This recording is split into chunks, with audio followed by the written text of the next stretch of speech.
bonjour à tous.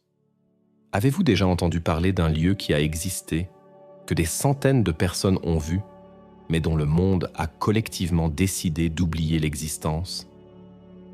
Je ne parle pas d'une légende ancienne, mais d'un événement survenu en 1986, une énigme géographique et géopolitique qui m'a hanté pendant plus de 30 ans. Mon nom est Jean-Luc Martel, et j'étais à l'époque un jeune océanographe à bord du navire de recherche français, le Pourquoi pas, CRAR. Ce que nous avons découvert dans le sud de l'Atlantique, à mi-chemin entre la pointe de l'Afrique et les côtes brésiliennes, défie encore aujourd'hui les explications rationnelles. L'histoire a commencé non pas avec un cri de « terre en vue », mais avec le clignotement discret d'une donnée sur un écran à des milliers de kilomètres de là, dans un centre de surveillance soviétique.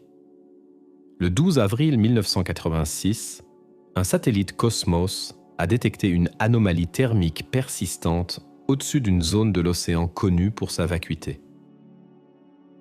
Une signature infrarouge intense, là où il ne devait y avoir que l'eau froide de l'Atlantique Sud. Simultanément, mais sans aucun lien apparent, un chalutier portugais, le Saudade, luttant contre une mer agitée, a signalé par radio une observation étrange. Le capitaine, un homme d'expérience nommé Afonso Dias, parlait d'une île de fumée et de cendres apparue là où ses cartes n'indiquaient que des fonds de plus de 4000 mètres. Son message, haché par les parasites, fut d'abord traité comme une hallucination due à la fatigue ou une erreur de navigation. Mais les soviétiques, eux, prenaient leur anomalie très au sérieux. Dans le contexte de la guerre froide, toute perturbation inexpliquée était une menace potentielle. Un sous-marin ennemi en difficulté? Un test d'armes secrètes? Ils ont immédiatement dérouté un navire espion de classe Vishnia qui patrouillait au large des côtes de la Namibie. Les Américains, grâce à leur réseau d'écoute échelon, ont intercepté les communications cryptées concernant l'anomalie et le mouvement du navire soviétique. Le Pentagone s'est alarmé. L'information a rapidement escaladé les échelons, arrivant sur les bureaux de la DIA et de la CIA. Une course silencieuse et invisible venait de commencer. Nous, à l'IFREMER, Institut français de recherche pour l'exploitation de la mer, n'avons été mis dans la boucle que près d'une semaine plus tard, via un canal non officiel de la Direction générale de la sécurité extérieure. La France, soucieuse de ne pas être laissée pour compte dans ce qui s'annonçait comme une découverte majeure ou une crise internationale, a décidé d'envoyer son propre navire. Le Pourquoi pas. CRAR était alors en mission de cartographie de la dorsale médio-atlantique. Nous avons reçu l'ordre de faire route vers des coordonnées précises, avec une justification de mission modifiée à la hâte. Étude d'activité volcanique sous-marine anormale. Personne à bord, à l'exception du commandant et du chef de mission, Alain de Boyer, ne connaissait la véritable nature de notre précipitation. L'ambiance était un mélange d'excitation et de confusion. Les rumeurs allaient droit à bon train. Nous allions assister à la naissance d'un volcan. Nous partions à la rescousse d'un sous-marin nucléaire, où nous étions simplement les pions dans un jeu diplomatique obscur. La vérité, comme nous allions le découvrir, était bien plus étrange que toutes nos suppositions. En approchant de la zone, à environ une 50aine de milles marins, nous avons commencé à remarquer des signes inhabituels. L'eau, normalement d'un bleu profond et limpide, prenait une teinte verdâtre et trouble. Des bancs de pierre ponce, certains de la taille d'une voiture, flottaient à la dérive, formant des radeaux scintillants sous le soleil. L'odeur aussi était frappante. Une âcre senteur de soufre et de minéraux brûlés flottait dans l'air, irritant la gorge et les yeux. Sur le pont, l'équipage scrutait l'horizon avec une appréhension palpable. Puis, à l'aube du 28 avril, nous l'avons vu. Ce n'était pas une simple colonne de fumée. C'était une masse solide, sombre et menaçante, qui se découpait sur le ciel rougeoyant. Une île, une véritable île, basse sur l'eau, d'environ 2 à 3 kilomètres de long, couronnée de plusieurs panaches de vapeur qui s'élevaient paresseusement dans l'air calme. Elle n'était sur aucune carte, n'existait dans aucun registre. C'était une impossibilité géographique, une cicatrice fraîche sur le visage de la planète, et nous étions sur le point d'en être les premiers explorateurs officiels. Le silence qui s'est abattu sur le navire à cet instant était plus assourdissant que n'importe quelle alarme. Nous étions face à l'inconnu absolu, et la tension était à son comble. L'ordre tomba finalement.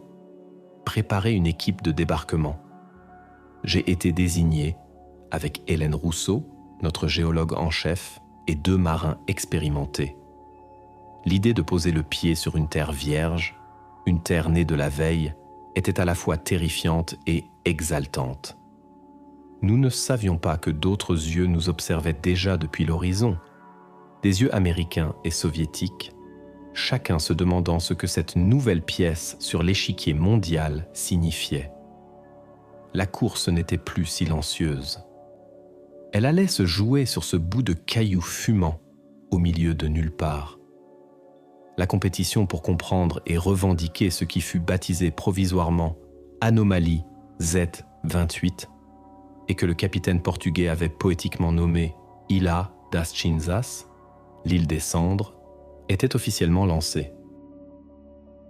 Nous étions les premiers, mais nous ne serions certainement pas les seuls. L'excitation initiale laissait place à une tension plus profonde, celle de la confrontation imminente des superpuissances sur un sol qui, littéralement, n'existait pas la semaine précédente. Le monde venait de changer, même s'il ne le savait pas encore. Notre mission scientifique venait de prendre une dimension historique et politique qui nous dépassait complètement. Notre zodiaque fendait les vagues légères, s'approchant de la plage de sable noir qui constituait la côte nord de l'île. La chaleur était de plus en plus intense, non pas celle du soleil, mais une chaleur irradiant du sol lui-même. L'odeur de soufre était maintenant si forte qu'elle en donnait la nausée. Hélène, à côté de moi, préparait déjà ses marteaux et ses sacs d'échantillons, son visage un masque de concentration scientifique, mais je pouvais voir une lueur d'émerveillement dans ses yeux. Mettre le pied sur cette terre nouvelle était un privilège rare, le rêve de tout géologue. La plage n'était pas composée de sable ordinaire, mais de téphra fin et de lapilli, des fragments de roches volcaniques noires et vitreuses, encore tièdes au toucher. Nos bottes s'enfonçaient légèrement, produisant un crissement étrange, presque métallique. L'île était d'une beauté désolée et primitive. Pas une trace de végétation, pas un oiseau, pas même un insecte. Seule la roche, la vapeur et le son. Un son grave et continu, une sorte de grondement sourd qui semblait venir des profondeurs de la terre, rythmé par des sifflements aigus provenant des fumerolles qui parsemaient le paysage. Ces fissures dans le sol crachaient des jets de vapeur chargés de gaz jaunâtres et blanchâtres, créant une atmosphère surréaliste, comme si nous marchions sur une autre planète. Nous avons progressé avec prudence vers l'intérieur des terres, qui s'élevaient doucement pour former une sorte de plateau central culminant à une 50aine de mètres au-dessus du niveau de la mer. C'est là que l'activité était la plus intense. Un petit lac d'eau bouillonnante, d'une couleur turquoise laiteuse, occupait une dépression. Ses bords étaient encroûtés de dépôts de soufre d'un jaune éclatant. Hélène était aux anges.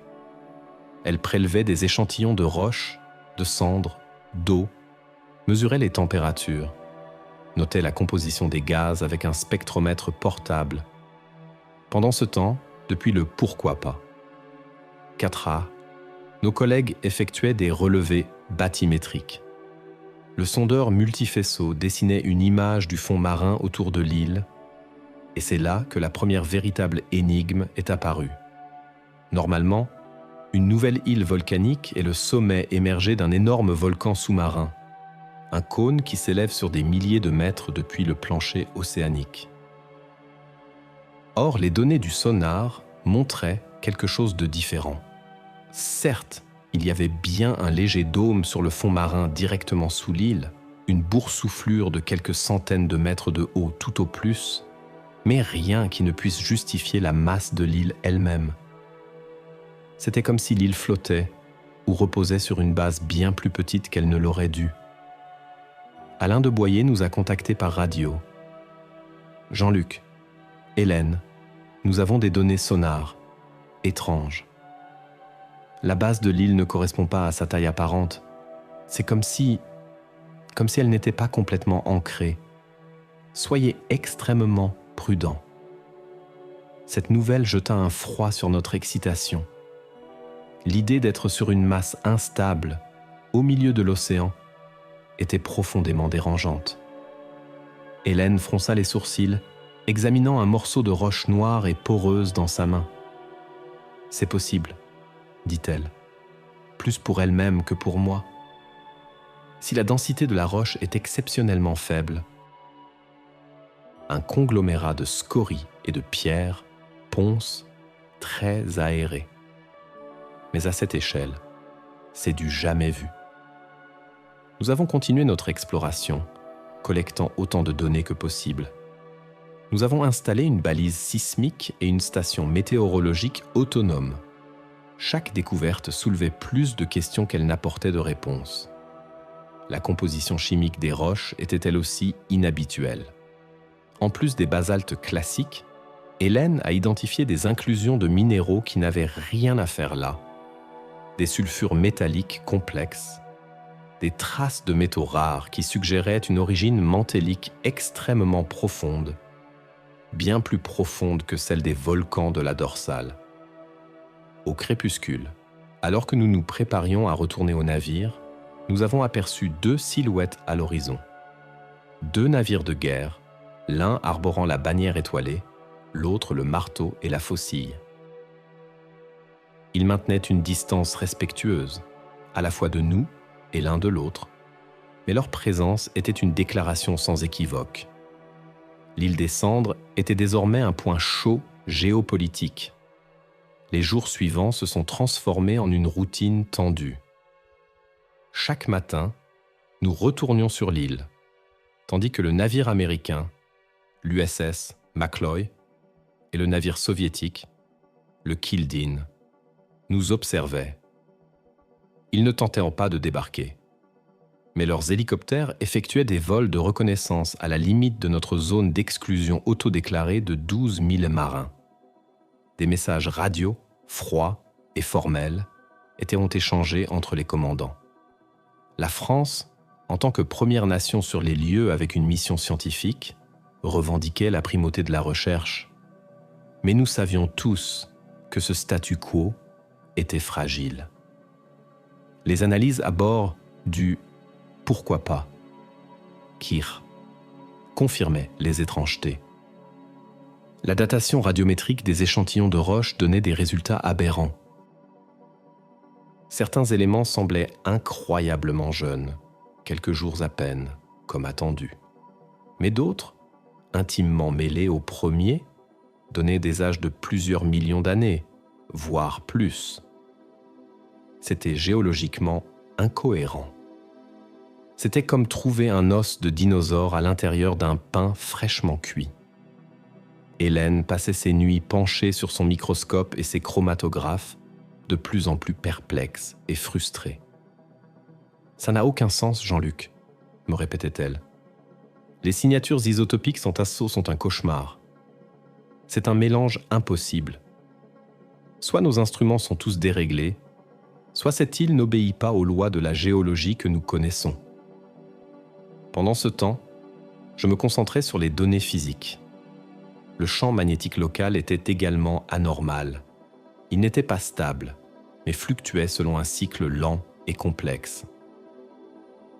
Nos magnétomètres embarqués sur le navire et ceux que nous avions posés sur l'île montraient des variations qui ne pouvaient s'expliquer ni par le champ magnétique terrestre, ni par l'activité volcanique classique. C'était un puzzle dans un puzzle. Nous étions assis sur l'énigme la plus fascinante de notre carrière, mais l'ombre des deux superpuissances planait sur nous, transformant notre laboratoire à ciel ouvert en un potentiel champ de bataille. Nous savions que nous n'avions que peu de temps avant que les diplomates et les militaires ne prennent le relais des scientifiques. La situation a basculé le 5e jour. Un message chiffré est arrivé de Paris. Le ton était radicalement différent. L'heure n'était plus à la simple exploration, mais à la sécurisation des données et à la préparation d'un retrait potentiel. Les pressions diplomatiques s'intensifiaient. Washington et Moscou ne se contentaient à plus d'observer. Ils exigeaient un accès, invoquant les traités sur le patrimoine commun de l'humanité et la sécurité internationale. C'était de l'hypocrisie pure, bien sûr. Ce qu'ils voulaient, c'était mettre la main sur cette anomalie géologique et ses secrets potentiels, qu'ils soient scientifiques ou militaires. Le même jour, nous avons reçu la visite d'un hélicoptère américain. Il n'a pas atterri, mais a stationné en vol stationnaire au-dessus de notre navire, assourdissant et menaçant, avant de larguer par treuil un container étanche. À l'intérieur, une demande officielle de coopération scientifique, qui ressemblait plus à un ultimatum. Ils proposaient une mission conjointe avec leurs propres scientifiques. Les Soviétiques ont fait de même quelques heures plus tard, par un message radio tout aussi direct. Alain de Boyer, notre chef de mission, était un homme calme et réfléchi. Mais je l'ai vu ce jour-là perdre patience. « Coopération », a-t-il marmonné en lisant le message américain. Ils veulent simplement nous mettre sur la touche et prendre le contrôle. La tension à bord était palpable. L'équipage, initialement fier de sa mission unique, commençait à ressentir le poids de la confrontation internationale. Nous, les scientifiques, étions pris entre le marteau de notre devoir de découverte et l'enclume des impératifs politiques. Nous avons décidé d'accélérer notre programme de recherche. Les journées s'allongeaient, les nuits se raccourcissaient.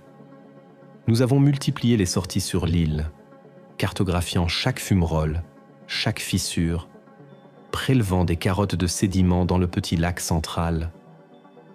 C'est lors d'une de ces sorties que nous avons fait une autre découverte déconcertante. En forant à quelques mètres de profondeur dans la cendre compactée, notre trépan a heurté quelque chose de dur. Pas de la roche, mais du métal. Avec précaution, nous avons dégagé la zone. Nous avons mis au jour une structure métallique corrodée, aux formes courbes et complexes. Elle était fragmentaire, clairement brisée et incrustée dans la roche volcanique solidifiée, comme si elle avait été engloutie par l'éruption qui avait formé l'île. Hélène et moi, nous sommes regardés, abasourdis. Cela ne pouvait pas être une épave de navire. La forme était trop étrange et elle était à l'intérieur de la roche, pas posée dessus. Cela ressemblait à un débris de satellite ou peut-être à un morceau de fuselage d'un engin aérospatial. Mais que ferait-il ici, fossilisé dans une île volcanique à peine née? Cette découverte changeait tout. L'hypothèse d'un engin secret, peut-être nucléaire, qui se serait écrasé et aurait provoqué une sorte de réaction thermique locale, a commencé à germer dans nos esprits. Était-ce la source de l'anomalie thermique détectée par les Soviétiques? Était-ce la raison de l'intérêt acharné des deux superpuissances? De Boyer a immédiatement ordonné le secret le plus absolu sur cette découverte. Seules 4 personnes à bord étaient au courant. Lui, moi, Hélène et le commandant. Nous avons prélevé un petit fragment du métal pour analyse en camouflant soigneusement le site de notre forage. L'analyse du fragment métallique a ajouté une couche de mystère supplémentaire. Il s'agissait d'un alliage de titane et de niobium avec des traces d'isotopes qui n'existent pas à l'état naturel sur Terre, des produits de fission nucléaire. Mais la signature ne correspondait à aucun réacteur connu, qu'il soit américain, soviétique ou même français. C'était un profil isotopique totalement étranger. Nous étions face à une technologie inconnue. La théorie d'un satellite espion à propulsion nucléaire, peut-être un prototype expérimental qui aurait mal tourné, semblait la plus plausible. L'énergie libérée par l'accident de son réacteur aurait pu faire fondre la roche du fond marin et créer cette structure éphémère. Cela expliquerait la chaleur, le champ magnétique fluctuant dû au réacteur endommagé et l'insistance des militaires. L'île n'était peut-être pas une merveille géologique, mais la scène d'un accident technologique top secret. Cette hypothèse, bien que terrifiante, était presque rassurante. Elle ramenait l'inconnu dans le domaine de l'humain, même si c'était le domaine du secret militaire le plus avancé. C'était plus facile à accepter que l'idée d'une île défiant les lois de la physique. Pendant que nous digérions cette information, le ciel commençait à changer. Le baromètre chutait à une vitesse alarmante. Les bulletins météo de Valparaiso et du Cap annonçaient la formation d'une dépression exceptionnellement creuse, une de ces tempêtes monstrueuses que l'Atlantique Sud peut parfois engendrer. Des vents de force 12 et des vagues de plus de 15 mètres étaient là prévus dans notre zone dans les 36 heures. De Boyer a pris sa décision. Il n'était pas question de risquer le navire et l'équipage. Et il n'était surtout pas question de laisser nos découvertes, et en particulier le fragment de métal, tomber entre d'autres mains. La mission était terminée. L'ordre fut donné de tout remballer. Nous avons récupéré nos balises sur l'île lors d'une dernière sortie, rapide et périlleuse, sous un ciel de plomb et une mer qui commençait à se lever. L'air était lourd, électrique. Le grondement de l'île était maintenant couvert par le mugissement du vent. En quittant ces rives pour la dernière fois, j'ai eu un sentiment étrange, un mélange de soulagement et de regret. C'était comme abandonner un être vivant à une mort certaine, alors que le « pourquoi pas » Coras mettait le cap à pleine vitesse vers l'est pour échapper au pire de la tempête. Nous avons vu les navires américains et soviétiques faire de même, s'éloignant eux aussi de la zone. Personne ne pouvait lutter contre la fureur de l'océan. La tempête a fait rage pendant 2 jours et 2 nuits. Nous avons été violemment secoués, mais le navire a tenu bon. Au 3e jour, le calme est revenu. La curiosité était trop forte. Malgré les ordres de Paris qui nous enjoignaient de rentrer directement au port, de Boyer a pris sur lui de faire demi-tour.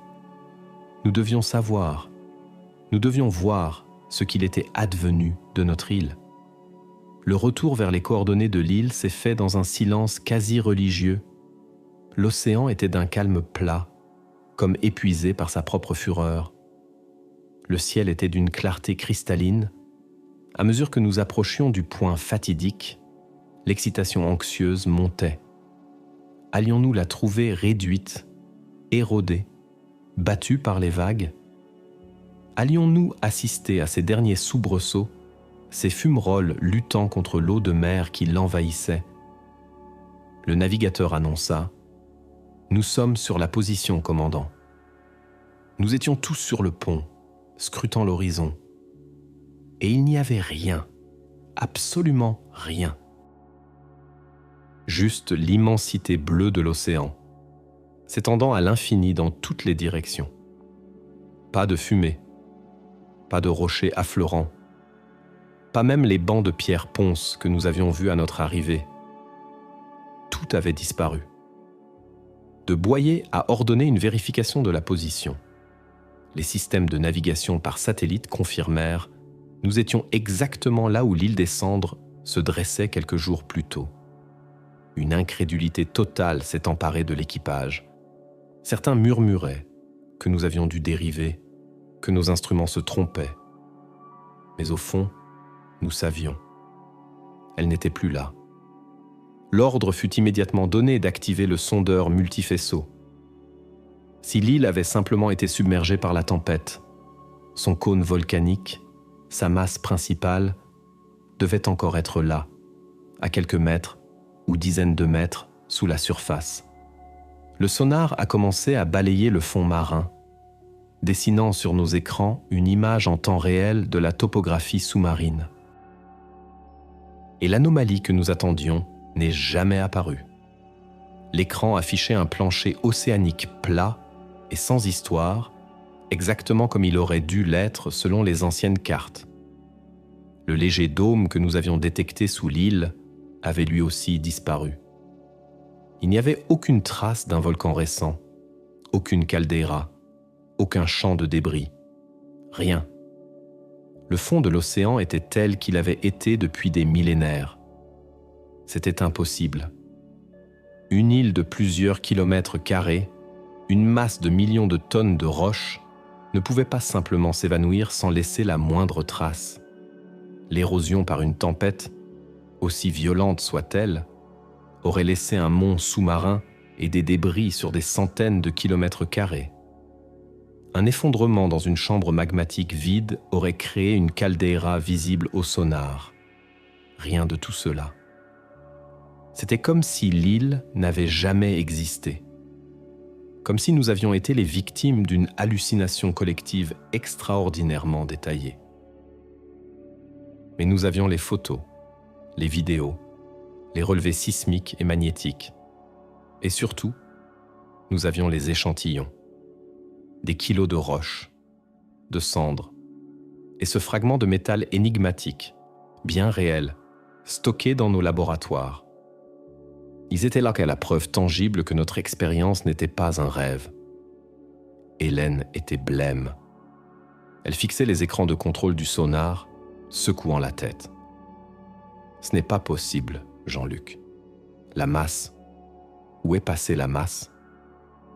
On ne peut pas faire disparaître des millions de tonnes de matière. La conservation de l'énergie, la conservation de la masse, ça doit être quelque part. Mais ce n'était nulle part. Nous avons quadrillé la zone pendant 24 heures, balayant une surface de plus de 500 km² avec le sonar. Le résultat était toujours le même. Un fond marin vierge de toute activité géologique récente. Les navires américains et soviétiques, qui étaient revenus sur zone en même temps que nous, faisaient pas sans doute la même constatation. Nous pouvions presque sentir leur confusion à travers les ondes radio silencieuses. L'hypothèse de l'accident nucléaire s'effondrait elle aussi. Même si une explosion avait vaporisé l'île, elle aurait laissé une signature radioactive massive dans l'eau et les sédiments. Nos compteurs Geiger et nos capteurs de radioactivité qui tournaient en continu restaient obstinément silencieux. L'eau était propre. Le fond était propre. L'atmosphère était propre. C'était une énigme absolue. Un tour de magie à l'échelle planétaire. Le retour vers Brest s'est fait dans une ambiance spectrale. Les conversations étaient rares et chuchotées. Nous passions notre temps à revérifier nos données, à chercher une erreur, une faille dans nos mesures qui pourrait expliquer l'inexplicable. En vain. Chaque donnée confirmait la réalité de l'île, et chaque nouvelle mesure confirmait sa disparition totale. Nous étions porteurs d'une histoire incroyable, mais d'une histoire sans sa pièce principale, sans son corps. Nous avions le souvenir du crime, l'arme du crime, mais le cadavre avait été escamoté par un magicien cosmique. À notre arrivée à Brest, nous n'avons pas été accueillis en héros. Des officiels en civil, des hommes du ministère de la Défense et de la DGSE, nous attendaient sur le quai. Notre navire a été mis en quarantaine. Personne ne pouvait descendre ou monter à bord sans autorisation. On nous a informé que notre mission était désormais classée « Secret défense ». Tous nos journaux de bord, nos enregistrements, nos notes personnelles, nos photos et nos films ont été confisqués. Les échantillons géologiques et le fragment de métal ont été placés dans des containers scellés et emportés par des militaires. On nous a fait signer des accords de confidentialité draconiens, nous interdisant de parler de l'anomalie Z28 ou de l'île des Cendres, à quiconque, sous peine de poursuite pour trahison. L'explication officielle, qui a fuité dans quelques rares articles de presse spécialisés quelques mois plus tard, était vague et délibérément trompeuse. On parlait d'un vaste radeau de pierres ponces et de scories, issu d'une éruption sous-marine lointaine, qui se serait temporairement agglomérée à cause de courants inhabituels avant d'être dispersés par la tempête. C'était une explication simple, plausible pour le grand public, mais qui ignorait toutes les données contradictoires que nous avions collectées, la structure interne de l'île, le dôme sous-marin initial, le champ magnétique, les anomalies isotopiques, le fragment de métal. C'était un mensonge d'État, un mensonge internationalement coordonné, car les États-Unis et l'Union soviétique ont publié des conclusions similaires et tout aussi vagues. Les trois puissances, incapables d'expliquer ce qu'elles avaient vu, ont convenu de l'enterrer. L'île qui est apparue en 1986 a donc officiellement disparu de la réalité, et pas seulement des flots. Les années qui ont suivi ont été étranges.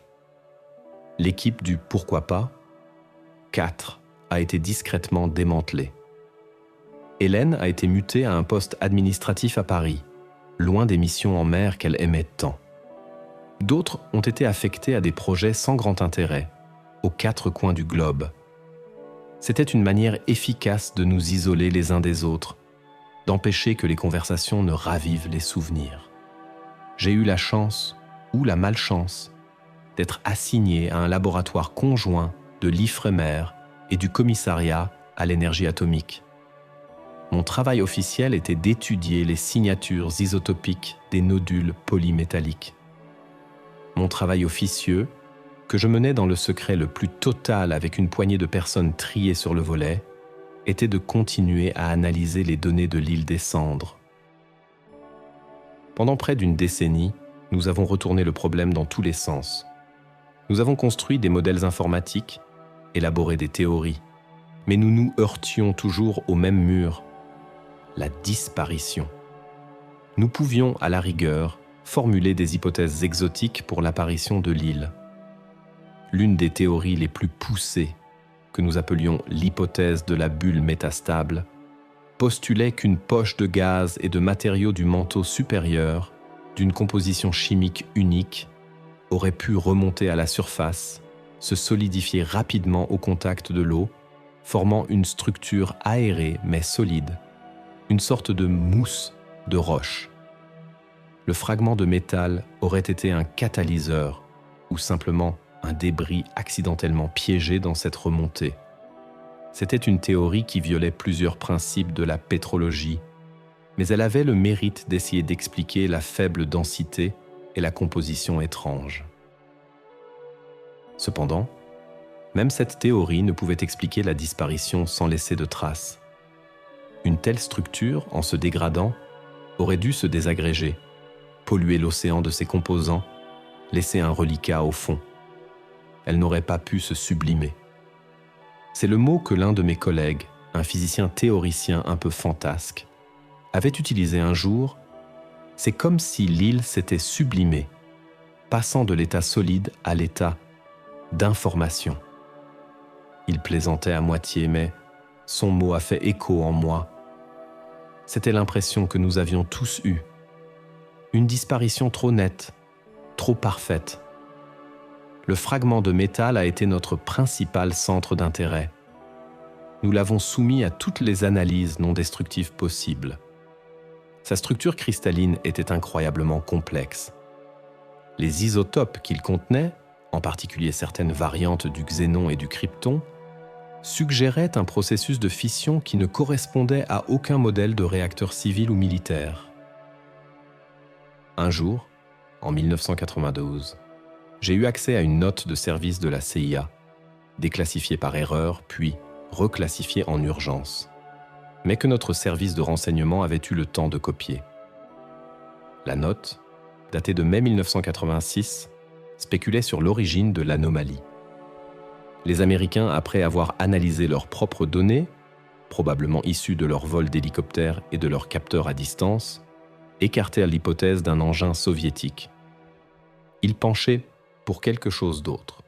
La note mentionnait un programme soviétique abandonné des années 70, le projet Podvodny Koupol, dôme sous-marin, qui visait à créer des bases sous-marines temporaires en utilisant de petites charges nucléaires pour générer des cavités stables dans le plancher océanique. L'idée était que l'île aurait pu être un effet secondaire imprévu et catastrophique d'un test secret lié à ce type de technologie. C'était une piste, mais elle n'expliquait toujours pas la disparition ni la composition unique du métal. Puis, au milieu des années 90, avec l'effondrement de l'Union soviétique, des bribes d'informations ont commencé à émerger des archives du KGB et de la GRU. J'ai passé des années à cultiver des contacts avec d'anciens scientifiques et officiers russes, partageant des informations non sensibles pour en obtenir d'autres, plus précieuses. C'est ainsi que j'ai entendu parler d'un incident survenu en 1985 à bord d'un sous-marin expérimental de classe Lyra, un sous-marin de chasse à coque en titane et réacteur à métal liquide. L'un de ces sous-marins aurait subi une avarie catastrophique de son réacteur lors d'un essai en immersion profonde dans l'Atlantique Sud. L'équipage aurait réussi à éjecter le cœur du réacteur avant que le sous-marin n'implose. Cette histoire était fascinante. Le cœur d'un réacteur nucléaire expérimental, coulant jusqu'au plancher océanique, aurait pu effectivement générer une chaleur intense et durable. Il aurait pu faire fondre la roche environnante, créant une sorte de volcan artificiel. La coque en titane du sous-marin aurait fourni les débris métalliques. Cette théorie cochait de nombreuses cases. La source de chaleur, le métal, le secret militaire, les isotopes étranges. C'était la meilleure explication que nous ayons jamais eue. Elle était rationnelle, ancrée dans la technologie humaine, même si elle était extrême. J'ai présenté cette théorie synthétisée à mes supérieurs. Elle a été accueillie avec un grand intérêt, mais aussi avec scepticisme. « Et la disparition, Martel ?» me demandait constamment le directeur du programme. « Votre théorie explique l'apparition, peut-être. Mais elle ne dit rien sur la façon dont un volcan de plusieurs kilomètres, même artificiel, peut être effacé de la carte sans laisser une seule scorie. » Il avait raison. C'était le cœur insoluble du problème. J'ai essayé de postuler que la réaction, une fois son combustible épuisé, aurait pu s'inverser, que la structure se serait effondrée sur elle-même d'une manière incroyablement nette. Mais c'était de la pure spéculation, sans aucune base physique. Le mystère demeurait entier. En 1988, notre programme de recherche a été définitivement arrêté. Les archives ont été scellées et on m'a clairement fait comprendre que je devais passer à autre chose. L'affaire de l'île des Cendres était officiellement close, enterrée sous le poids du secret et de l'inexplicable. J'ai continué ma carrière, j'ai travaillé sur d'autres projets, j'ai cartographié d'autres fonds marins, mais pas un jour ne passait sans que je ne repense à ce morceau de terre noir et fumant, à son grondement sourd, à son odeur de soufre et à son incroyable acte de disparition. C'était devenu une obsession silencieuse, un fantôme dans ma propre histoire. Pendant des années, je me suis contenté de cette conclusion frustrante, un mystère irrésolu, condamné à le rester. J'ai pris ma retraite de l'Ifremer en 2015, emportant avec moi mes souvenirs et quelques copies de documents que j'avais discrètement numérisés au fil des ans, une précaution qui aurait pu me coûter cher. La vie de retraité m'a donné le temps de la réflexion, loin des contraintes institutionnelles. J'ai rouvert mes dossiers personnels, j'ai relu mes notes de 1986, j'ai regardé les quelques photos granuleuses qui avaient échappé à la confiscation. C'est en réexaminant les données du champ magnétique que quelque chose m'a de nouveau frappé. Les fluctuations n'étaient pas chaotiques. Elles suivaient un schéma complexe, mais un schéma tout de même. Ce n'était pas le bruit de fond d'un réacteur mourant, c'était plus structuré, presque comme un signal. À l'époque, nous avions manqué de temps et d'outils informatiques pour l'analyser en profondeur. Avec les logiciels modernes, j'ai pu traiter les données d'une manière qui nous était impossible en 1986. J'ai passé des mois à écrire des algorithmes pour filtrer le bruit, pour chercher des périodicités, des motifs cachés. Le résultat m'a glacé le sang. Au cœur des fluctuations magnétiques se trouvait une structure répétitive, une séquence de pulses d'une complexité mathématique ahurissante. Ce n'était pas un phénomène naturel et ça ne ressemblait à aucune technologie de transmission de données que je connaissais. C'était ordonné, intelligent. C'était un signal. L'île ou ce qui se trouvait en son sein n'était pas seulement en train de mourir, elle émettait quelque chose. Cette découverte a ravivé mon obsession. J'ai contacté Hélène, elle aussi à la retraite. Elle a d'abord été réticente, craignant encore les conséquences d'une violation de notre serment. Mais quand je lui ai montré mes analyses, sa curiosité scientifique a pris le dessus. Elle a déterré ses propres souvenirs et a pointé un détail que nous avions négligé. Les inclusions minérales étranges dans les roches, les sulfurés complexes. Leur structure cristalline, observée au microscope électronique, présentait des symétries quasi-périodiques, un peu comme les quasi-cristaux découverts par Dan Shechtman, un travail qui lui a valu le prix Nobel bien des années plus tard. En 1986, ces structures étaient considérées comme des impossibilités théoriques. Nous les avions classées comme des anomalies de mesure, mais avec le recul, elles prenaient un sens nouveau. Hélène a émis une hypothèse folle. Et si, Jean-Luc, et si l'île n'était pas une structure géologique au sens classique? Et si ce n'était pas non plus un simple accident technologique? Et si c'était autre chose? Une forme de machine? Une machine géologique? L'idée était vertigineuse. Une machine capable de s'auto-assembler à partir des matériaux du plancher océanique, de fonctionner pendant un certain temps, puis de se désassembler complètement, ne laissant aucune trace. Une technologie si avancée qu'elle semblerait magique. Le fragment de métal n'aurait pas été un débris d'accident, mais un composant essentiel de cette machine. La disparition ne serait pas une destruction, mais un processus contrôlé de démontage, peut-être en réduisant ses propres composants à un état de poussière nanométrique indiscernable des sédiments marins. C'était de la science-fiction, mais c'était la seule hypothèse qui expliquait, dans tous les faits, y compris le plus déroutant, la disparition parfaite. Mais qui aurait pu construire une telle chose? La théorie du sous-marin soviétique, si rationnelle, semblait soudain limitée.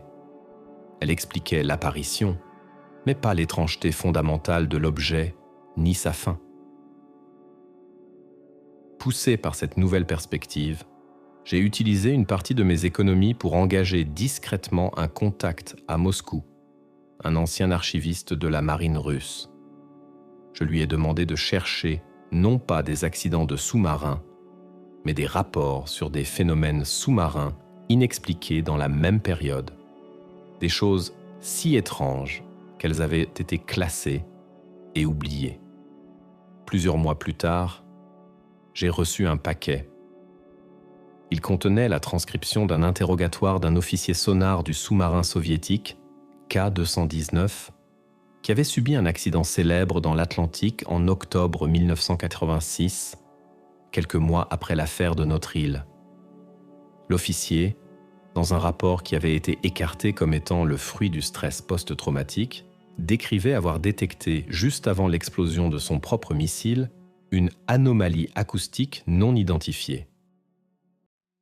Il parlait d'un son qu'il n'avait jamais entendu, une cascade de clics harmoniques qui ne correspondait à aucun mammifère marin ni à aucun navire connu. Le son semblait se déplacer à une vitesse incroyable, bien au-delà des capacités de n'importe quel submersible. Plus troublant encore, le rapport mentionnait que cette même signature acoustique avait été brièvement détectée 6 mois plus tôt par ce même sous-marin alors qu'il patrouillait à proximité de la zone où l'île des Cendres était apparue. Le puzzle prenait une dimension encore plus folle. Et si l'île, notre machine géologique, n'était pas le cœur de l'événement, mais simplement un sous-produit, une sorte de station de recharge ou de réparation temporaire pour autre chose, pour un objet non identifié se déplaçant dans les profondeurs de nos océans? Cette idée était si énorme, si contraire à toute ma formation scientifique, que j'ai failli l'abandonner. Mais les preuves étaient là, fragmentaires, circonstancielles, mais convergentes. Le signal magnétique intelligent, les quasi-cristaux, le métal inconnu, la disparition parfaite, et maintenant ces anomalies acoustiques signalées par les soviétiques. J'ai réalisé pourquoi les 3 gouvernements avaient si facilement accepté d'enterrer l'affaire. Ils n'avaient pas seulement été confrontés à un phénomène qu'ils ne comprenaient pas. Ils avaient été confrontés à un phénomène qui suggérait une présence technologique dans nos propres océans, bien plus avancée que la leur. Admettre cela, même en interne, aurait été déstabilisant au plus haut point. Il était plus simple de mentir, de créer une histoire de radeau de pierre ponce et de prier pour que la chose, quelle qu'elle soit, ne se manifeste plus. L'île des Cendres n'était peut-être pas une fin en soi. C'était peut-être un aperçu, une brève déchirure dans le voile de notre réalité, nous montrant quelque chose que nous n'étions pas censés voir. Fort de cette nouvelle et terrifiante hypothèse, j'ai décidé de prendre un risque. J'ai commencé à écrire. Pas un rapport scientifique, mais un récit, une chronique de ce que nous avions vécu. Je voulais laisser une trace, m'assurer que l'histoire de l'île des Cendres ne soit pas complètement effacée par le temps et le secret. J'ai contacté quelques anciens collègues, ceux en qui j'avais une confiance absolue.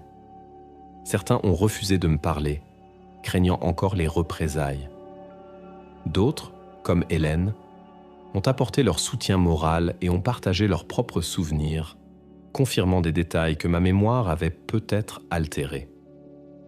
Un ancien ingénieur sonar du « pourquoi pas » 4, maintenant retiré sur la côte bretonne, m'a fourni un élément crucial. Il avait gardé une copie personnelle des enregistrements acoustiques bruts faits autour de l'île. Il ne les avait jamais réécoutés, les considérant comme de simples souvenirs de mission. Je suis allé le voir. Ensemble, dans sa petite maison face à la mer, nous avons passé au crible ces vieilles bandes magnétiques. La plupart des enregistrements contenaient le bruit de fond de l'océan, le son de nos propres moteurs et le grondement sourd de l'île. Mais sur une bande, enregistrée la nuit précédant la tempête, il y avait autre chose. Un son très faible, presque imperceptible, caché dans les basses fréquences. En utilisant des filtres numériques, nous l'avons isolé. C'était une séquence de clics et de sifflements organisée en motifs répétitifs. C'était la cascade de clics harmoniques décrite par l'officier sonar soviétique. Nous l'avions enregistré sans même nous en rendre compte. L'objet, quel qu'il fût, était là, à proximité de l'île, pendant que nous dormions. Cette découverte a cimenté ma conviction. Je n'étais plus en train de chasser des fantômes. Je suivais une piste de preuves tangibles, bien que bizarre. Ma prochaine étape fut de contacter, par des voies détournées, un journaliste d'investigation réputé, connu pour son travail sur les affaires de défense et de renseignement. Je lui ai transmis, de manière anonyme, un dossier contenant une partie de mes recherches, l'histoire de l'île, les anomalies géologiques, mais sans mentionner mes hypothèses les plus folles sur une machine ou une présence non identifiée. Je voulais voir si l'histoire elle-même, même dans sa version la plus simple, pouvait encore susciter de l'intérêt. Le journaliste, sceptique au début, a fait son propre travail. Il a réussi à retrouver le capitaine du chalutier portugais, Afonso Dias, alors un vieil homme vivant à Peniche. Dias a confirmé son histoire avec une précision et une passion intactes. Il a décrit l'île, l'odeur, la chaleur et la peur qu'il avait ressentie. Il a aussi ajouté un détail qu'il n'avait pas mentionné dans son rapport radio de 1986, de peur qu'on le prenne pour un fou. Il a dit avoir vu, la nuit, des lumières silencieuses se déplaçant rapidement sous la surface de l'eau près de l'île. Le journaliste a également contacté des sources au sein du renseignement américain. La plupart des portes se sont fermées. Mais un ancien analyste de la DIA, aujourd'hui à la retraite, a accepté de parler off the record. Il a confirmé l'existence de l'anomalie Z28, la course entre les navires et la perplexité totale qui régnait à Washington. Il a utilisé une phrase qui m'a marqué. C'était un événement au-dessus de notre niveau de classification. Nous n'avions pas de case pour le ranger, alors nous avons créé une case « Ne pas ouvrir ». Il a également confirmé que des capteurs du système Soyuz, le réseau d'hydrophones américains traquant les sous-marins soviétiques, avaient détecté des anomalies acoustiques transitoires à haute énergie dans la zone, des sons qui ne correspondaient à rien de connu et qui ont été classés comme événements d'origine géologique non spécifiés. C'était un euphémisme bureaucratique pour « nous n'avons aucune idée de ce que c'est ». L'article du journaliste a finalement été publié dans un grand magazine international. Il a fait un peu de bruit, a été repris par quelques blogs et forums de passionnés de mystères, mais il n'a pas provoqué le raz-de-marée que j'espérais. Le ministère de la Défense français a publié un communiqué laconique, réitérant l'explication du radeau de Pierre Ponce. Le Pentagone et le ministère russe des Affaires étrangères n'ont même pas daigné répondre. L'histoire était trop vieille, trop bizarre, et en l'absence de preuves irréfutables et publiques, elle a encore été reléguée au rang de curiosité, de faits divers historiques. J'ai compris alors que la vérité ne pouvait pas être révélée par les institutions. Elles avaient trop à perdre. Le seul espoir était de rassembler toutes les pièces du puzzle et de les présenter directement au public. C'est ce qui m'a poussé à écrire ce témoignage complet, à rassembler mes souvenirs, ceux d'Hélène, les données que j'avais sauvées, les informations glanées au fil des décennies. Je ne sais pas quelle est la nature exacte de ce que nous avons vu en 1986. Est-ce une technologie humaine secrète, si avancée, qu'elle en est méconnaissable, fruit d'un programme clandestin qui aurait réussi là où tous les autres ont échoué?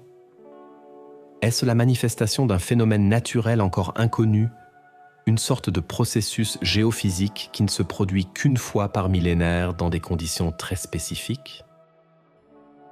Ou est-ce autre chose? La preuve d'une intelligence non humaine qui cohabite avec nous, utilisant les profondeurs insondables de nos océans comme sa demeure et son refuge, ne se manifestant que rarement, par accident ou par nécessité? Je n'ai pas la réponse.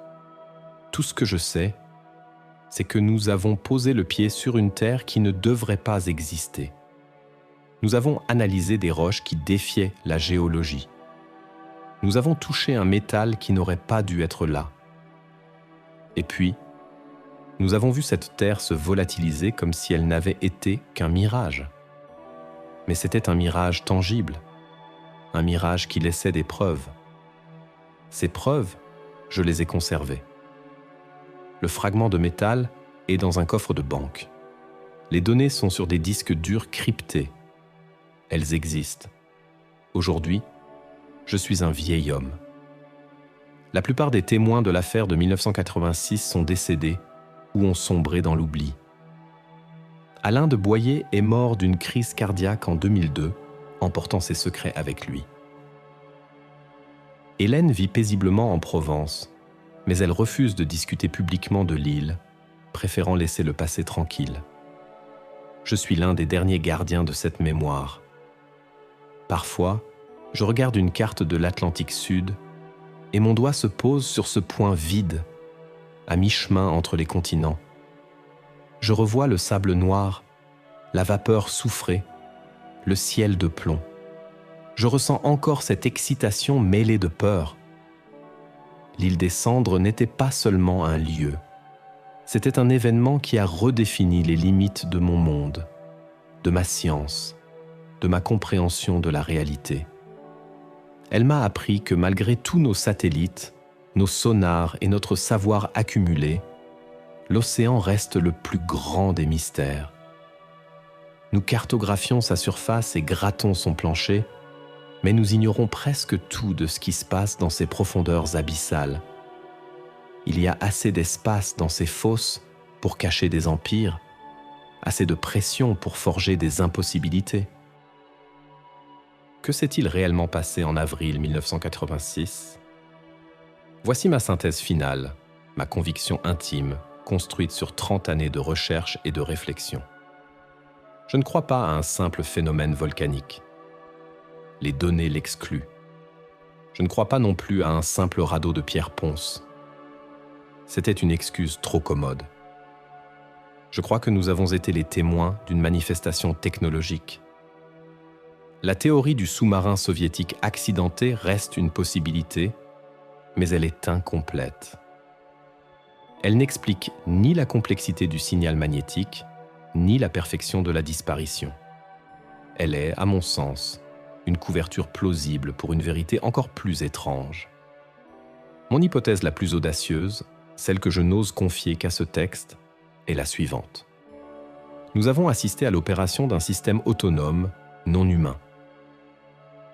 Une sorte de sonde de von Neumann ou de drone de maintenance, dont le rôle est peut-être de surveiller notre planète ou simplement d'utiliser ses ressources pour son propre entretien.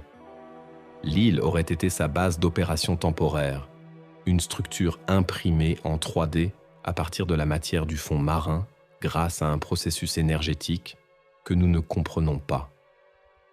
Le réacteur n'en était pas un. C'était une source d'énergie d'un autre type. La disparition était simplement la fin du cycle. La machine a désassemblé sa propre création, peut-être en la décomposant au niveau moléculaire, avant de repartir dans les profondeurs. Les lumières sous-marines vues par le capitaine Dias, les anomalies acoustiques détectées par les Américains et les Soviétiques, n'étaient autres que cet engin lui-même, arrivant, opérant, puis repartant. Dans ce scénario, les gouvernements n'ont pas menti par simple désir de cacher un accident ou une technologie secrète. Ils ont menti parce qu'ils étaient terrifiés. Terrifiés par la réalisation qu'ils n'étaient pas les acteurs les plus avancés sur leur propre planète.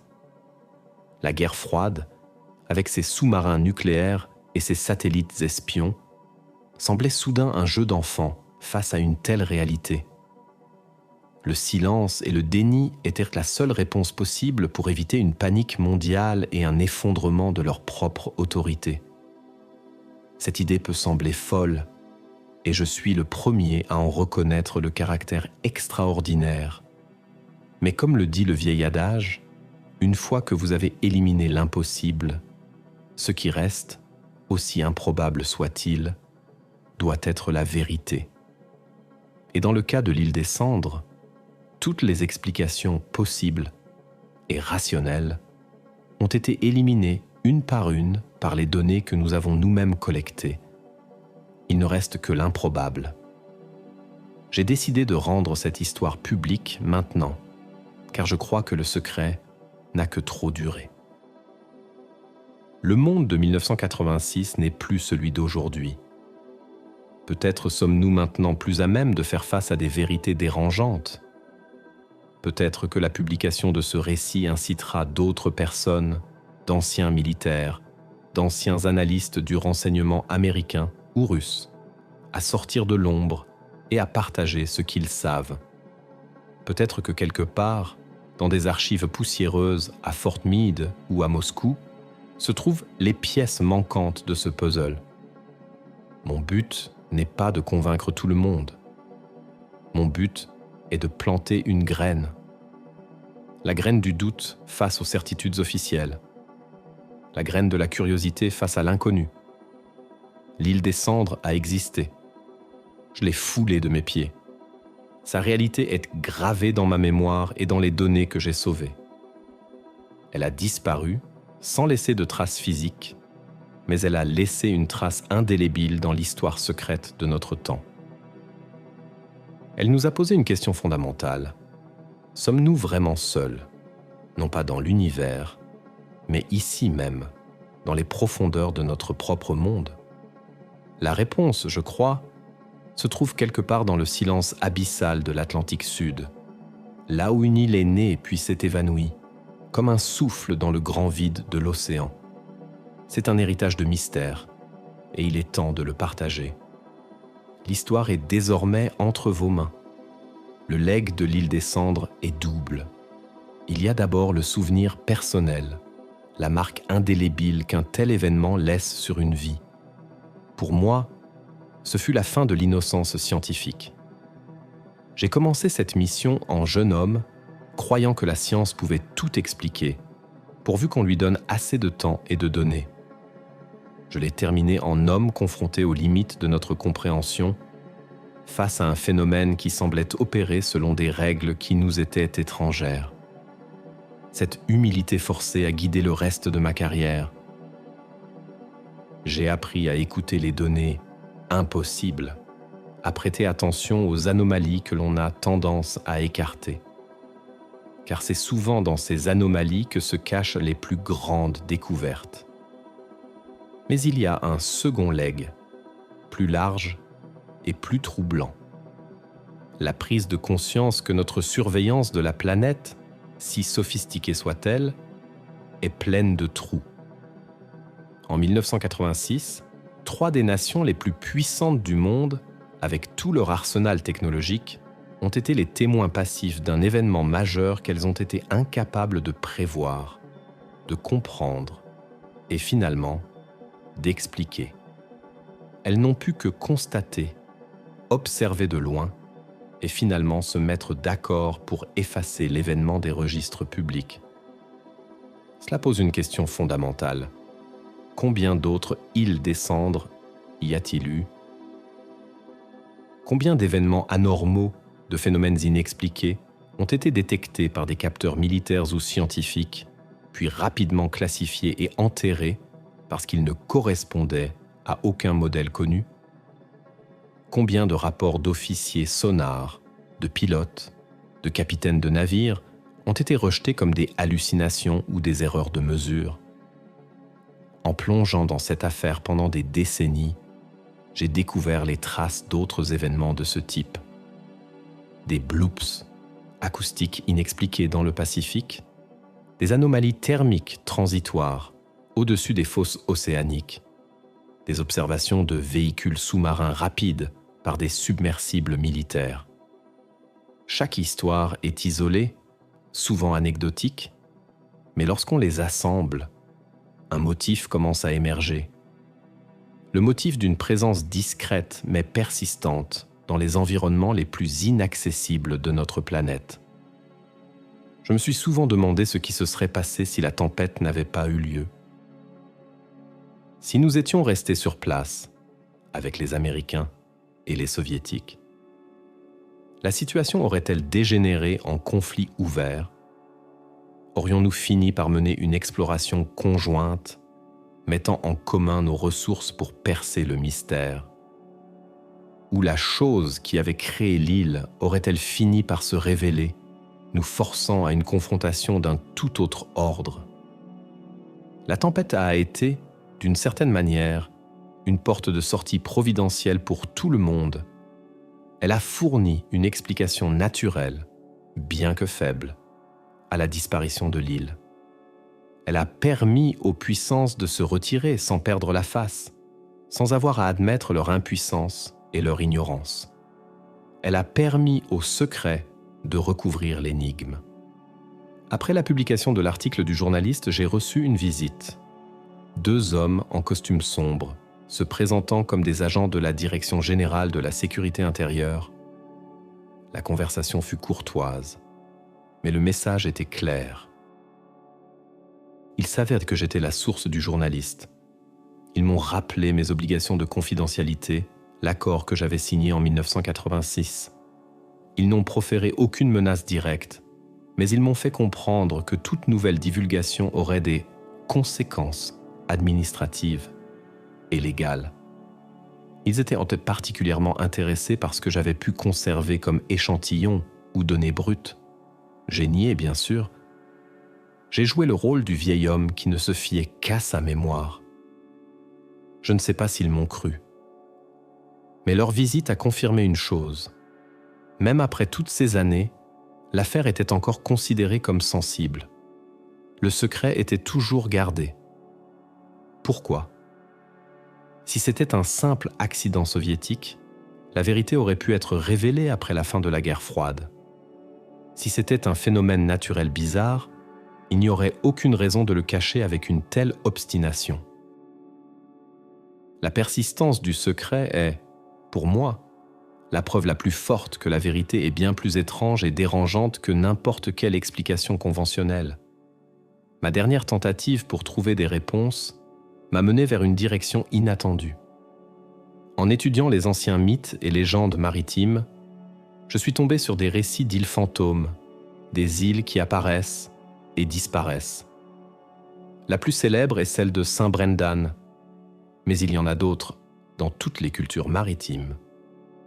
On les a toujours considérées comme des légendes, des mirages ou des erreurs de navigation.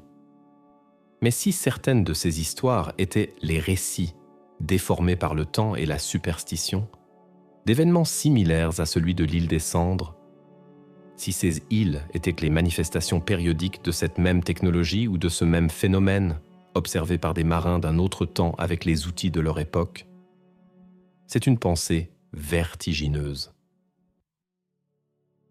L'idée que cette présence, quelle qu'elle soit, pourrait opérer sur notre planète depuis des siècles, voire des millénaires, ne se révélant que par de brèves et énigmatiques apparitions. Mon récit s'achève ici.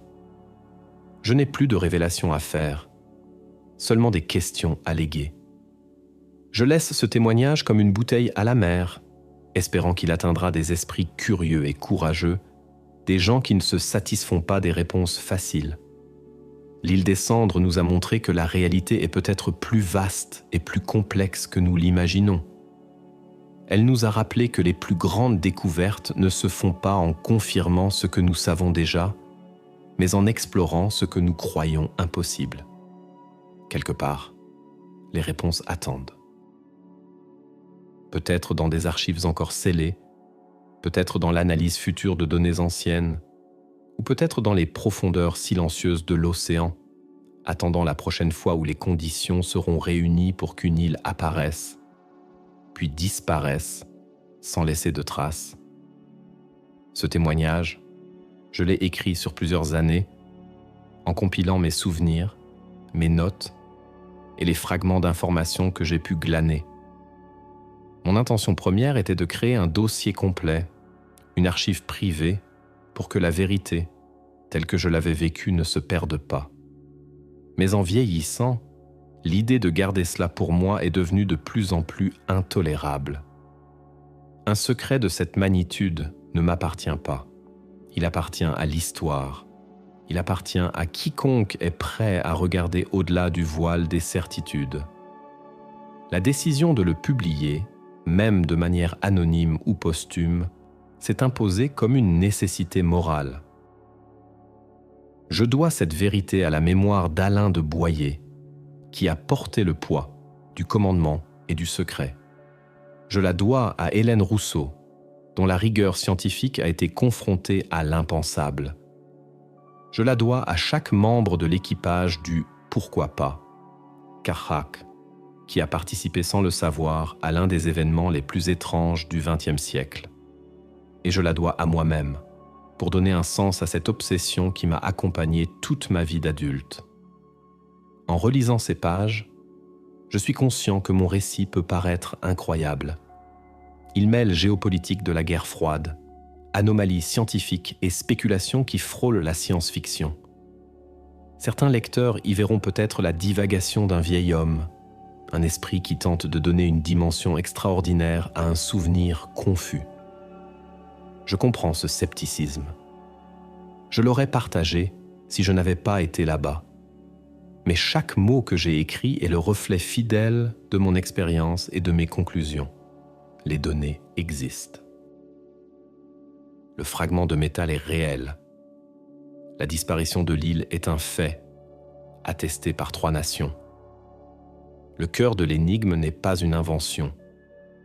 La seule partie subjective est mon interprétation finale, ma tentative de connecter les points d'une manière qui, à mes yeux, est la seule à respecter l'ensemble des preuves. J'ai envisagé de nombreuses fois de rendre publiques les preuves matérielles que je détiens, de présenter le fragment de métal à un laboratoire indépendant, de publier en ligne les données brutes du sonar et du magnétomètre. Mais je suis aussi conscient des risques. D'une part, la machine étatique que j'ai vue se mettre en marche en 1986 pour étouffer l'affaire est sans doute encore capable de discréditer, de confisquer et de faire taire. D'autre part, quel serait l'impact d'une telle révélation ? Panique ? Déni ? Une course effrénée des puissances mondiales pour retrouver cette technologie, avec toutes les conséquences désastreuses que cela pourrait impliquer ? Parfois, je me dis que le silence des gouvernements n'était pas seulement motivé par la peur, mais aussi par une forme de sagesse. L'humanité n'était peut-être pas prête en 1986. Le sommes-nous plus aujourd'hui ? Je n'ai pas la prétention de le savoir. C'est pourquoi j'ai choisi cette voie, le récit. Pas une bombe médiatique, mais une histoire. Une histoire qui peut être lue, partagée, discutée. Elle permet au lecteur de se faire sa propre opinion, d'explorer les possibilités sans être aveuglé par la panique ou le sensationnalisme. C'est une approche plus douce qui, je l'espère, plantera la graine de la réflexion plutôt que celle de la peur. L'héritage de l'île des Cendres, pour moi, est une question qui continue de me hanter. Si cette présence technologique non humaine existe dans nos océans, est-elle consciente de nous ? Nous ignore-t-elle, nous considérant comme une forme de vie primitive et bruyante, sans grand intérêt ? Ou nous observe-t-elle, attendant quelque chose ? Un certain niveau de maturité technologique ou sociale, ou peut-être attend-elle simplement que nous nous autodétruisions pour avoir le champ libre ? L'événement de 1986 n'avait rien d'agressif. C'était un acte mécanique, presque industriel. L'île a été construite, a fonctionné, puis a été démantelée. Il n'y a eu aucune tentative de communication, aucune hostilité, juste une indifférence froide et efficace. Et c'est peut-être ça, le plus terrifiant. Ne pas être l'ennemi, mais être simplement insignifiant. Une colonie de fourmis à côté d'une autoroute. Nous voyons passer les engins. Nous en subissons parfois les conséquences, mais nous ne comprenons ni leur nature, ni leur destination, ni l'intention de leur conducteur. En fin de compte, l'histoire de l'île qui est apparue en 1986 puis a disparu sans laisser de traces est une leçon d'humilité. Elle nous rappelle que nous sommes des explorateurs sur notre propre planète et que de vastes territoires de connaissances restent hors de notre portée. Elle nous invite à regarder les cartes non pas pour ce qu'elles montrent, mais pour ce qu'elles cachent dans leurs espaces vides. Car c'est dans ces vides, dans ces profondeurs non sondées et ces anomalies non expliquées, que se trouve peut-être la prochaine grande révolution de notre compréhension du monde. Mon rôle de témoin est terminé. Je confie ce récit à la postérité comme un message dans une bouteille jetée dans le grand océan du temps. Peut-être qu'un jour, quelqu'un trouvera non seulement la bouteille, mais aussi la clé du message qu'elle contient. Jusque-là, l'île des Cendres continuera de flotter dans le domaine des mystères non résolus, un point d'interrogation silencieux posé au cœur de notre réalité.